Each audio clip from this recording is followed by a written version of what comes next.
ఇకపై మీకు ఇష్టమైన ఫేవరెట్ సీరియల్స్ యొక్క ఫుల్ ఎపిసోడ్స్ యూట్యూబ్లో అందుబాటులో ఉండవు. కేవలం సన్నెక్స్లో మాత్రమే ఫ్రీగా చూడొచ్చు.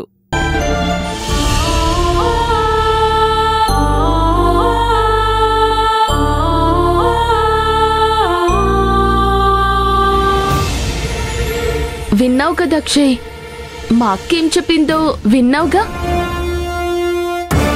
తనకి హనీమూన్కి వెళ్ళడం ఏమాత్రం ఇష్టం లేదు. నా బంగారం చెప్పిన దాంట్లో అర్థం ఉంది సంధ్య. పిన్నికి బాధ్యతలు తగ్గించి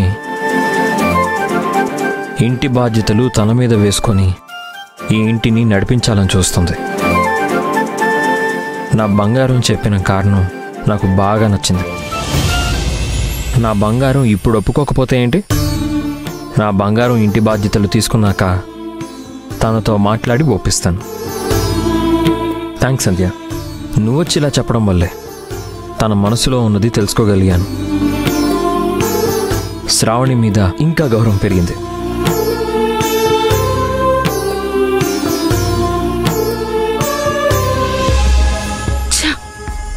ఇదేంటి, అక్షయ్ మా అక్క మీద ఫైర్ అవుతాడనుకుంటే ఇంకా పొగుడుతున్నాడు.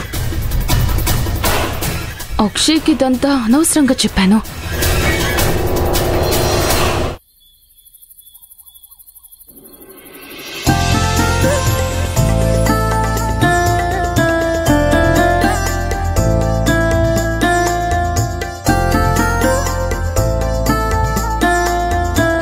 శ్రావణి, నువ్వు కూర్చోమ్మా. పర్వాలేదమ్మగారు, అందరికీ వడ్డిస్తాను. నేనున్నాను కదా, నువ్వు కూర్చో. ఇంతసేపు కష్టపడి వంట చేసావు కదా శ్రావణి.